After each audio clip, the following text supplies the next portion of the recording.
So the bottom 90% of households, they gained only $7 trillion, which they lost because most of that $7 trillion was in their household, I mean in their homes. So now they're back to 12 trillion. Well, they only lost 4 trillion, so they're back to about 42 trillion according to Edward Wolf, who's an economic professor at NYU. Okay. But the more important point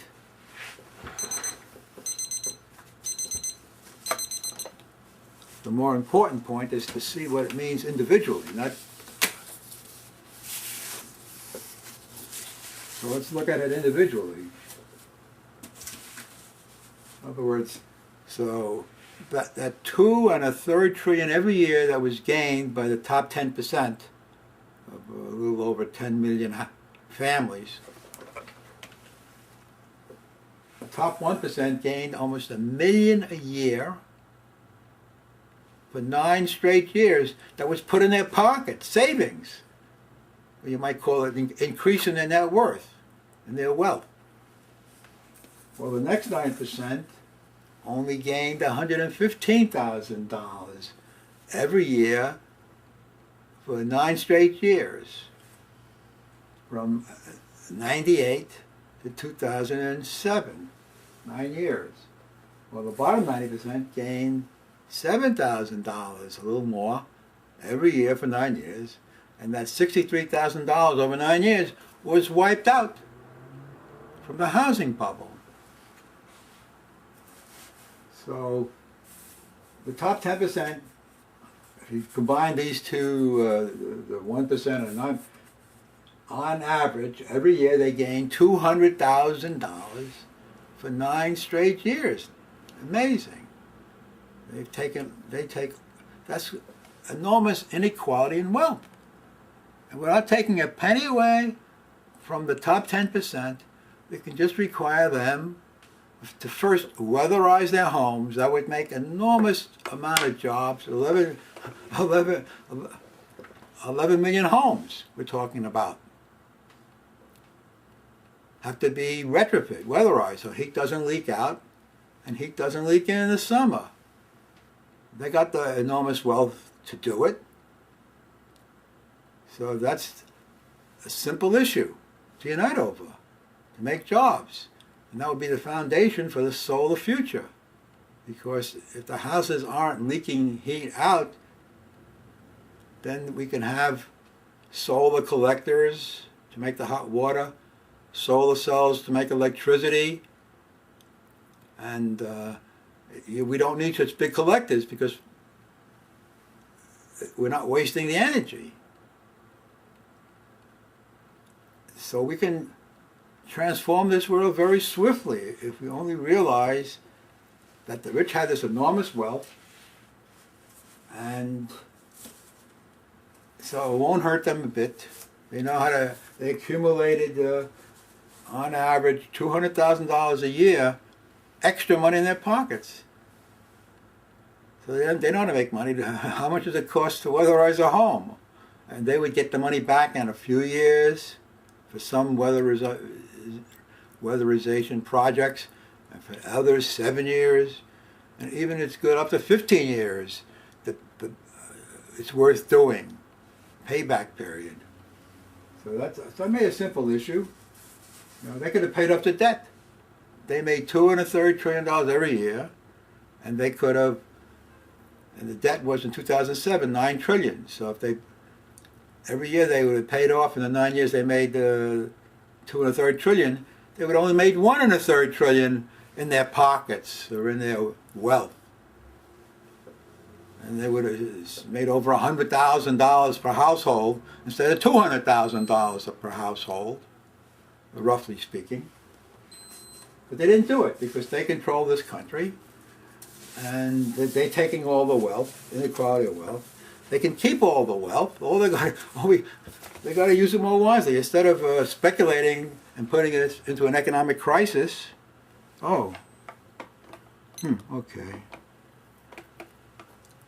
Instead of living ultra lavishly, let them just live lavishly. And the excess, well, there's another story coming into my head. So just to get back to reality, email me at dkc3 and you get back an email automatically that you can then modify or write your own email and send it to 10 friends, 10 contacts by email, and call up each one of them and say, I got an email that is worth promoting right now to your 10 contacts. So in the first hour you can get 10 people to do likewise, and then if they're doing likewise, then in the next hour they'll get 100 people, 10 times 10. In the third hour it could be 1,000, then 10,000, then 100,000, then 1,000,000, and then 10 million. And the eighth hour would be 100 million people. The ninth hour, 1 billion, the whole world. You promote this idea that the rich in all the countries should weatherize their homes. And that would unite mankind. And then once we're united, then we could analyze and discuss about how the rich can invest in solar energy on their rooftops, or fuel cells in their basement to make electricity when the sun's not shining, and how to develop the hydrogen industry that feeds the fuel cells to make electricity and pure water.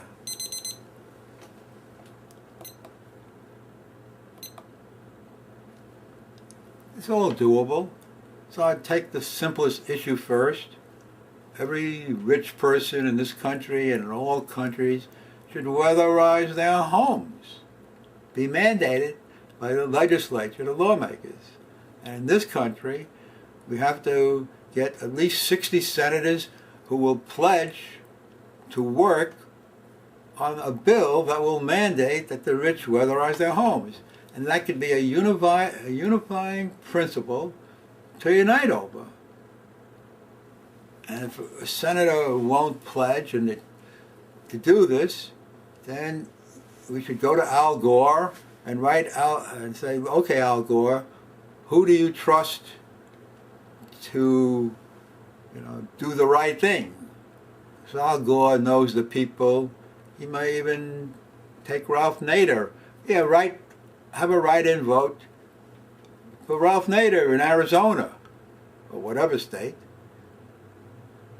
And if we organize into 1 to 100 networks, a human chain reaction, we'd have an information network that we trust because it's friends of friends. We don't have to listen to the media who is just saying things that, who do we know who's saying what? But we can trust our friends, the people that we know, people that we have contact with, so we can create a whole new media over the internet, a 1-10-100 network for each person. And then we'd have peace and joy in every nook and cranny of the universe if each of us just gets 100 people. But we don't have to get 100 people because it can be done by threes, like the movie Pay It Forward. You can get 3 people in an hour, and next hour those 3 people get 3 and you got 9.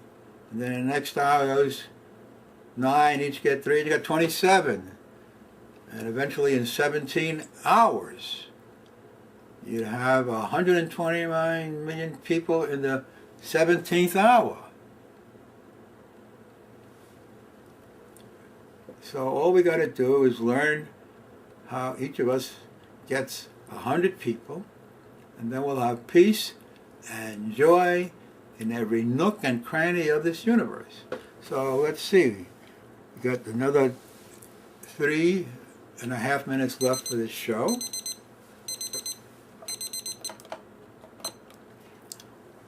maybe I could try to sing this stuff. Network now. Should I put up a little sign? Network now. To unite, to mobilize, to tell the U.S. senators we will only vote for candidates who pledge of allegiance to work to pass a bill that mandates that the top 10% in income weatherize their own homes to EPA standards. So let's demand U.S. senators mandate the top 10% weatherize their homes. 2 minutes to go. We can replace lawmakers, especially the U.S. senators, who can block any bill if we don't have 60 of them, that can stop a filibuster. We can replace lawmakers, especially U.S. senators, who won't require the rich to weatherize their own homes. So let's unite. Let's email me at dkc3@gmail.com, and you'll get back an email automatically. And you could send it out to your friends and notify them. I just sent you an email. I want to transform this world. So this show is going to be seen for the first time on MNN on October 29, 2010. So I'm trying my best to create a human awakening chain reaction for the common good. For the first time in history, instead of the rich and the ruling countries, this will be the first time in America where the people finally unite for their own good. Instead of being divided, doing good work here, everywhere, we have to find a unifying principle, and this is it. So email me, and you will get back an email, or write your own email, and become like Dennis Hayes, see, who created Earth Day, April 22nd, 1970. Be a somebody. Create a 1-to-100 network for yourself. It's doable. Where there's a will, there's a way. So long for a while. I'll be seeing you, hopefully one day, in a paradise of your making. Dennis Hayes. Be like Dennis Hayes. And create Economic Justice Day, November 2nd, 2010. And if it doesn't happen, then we can do it any day afterwards. It's doable if we only would unite into 1-10-100 citizen networks for the common good, which means American renewable energy and economic justice, fairness. So let us meditate on this important moment in history to do something for mankind. Goodbye.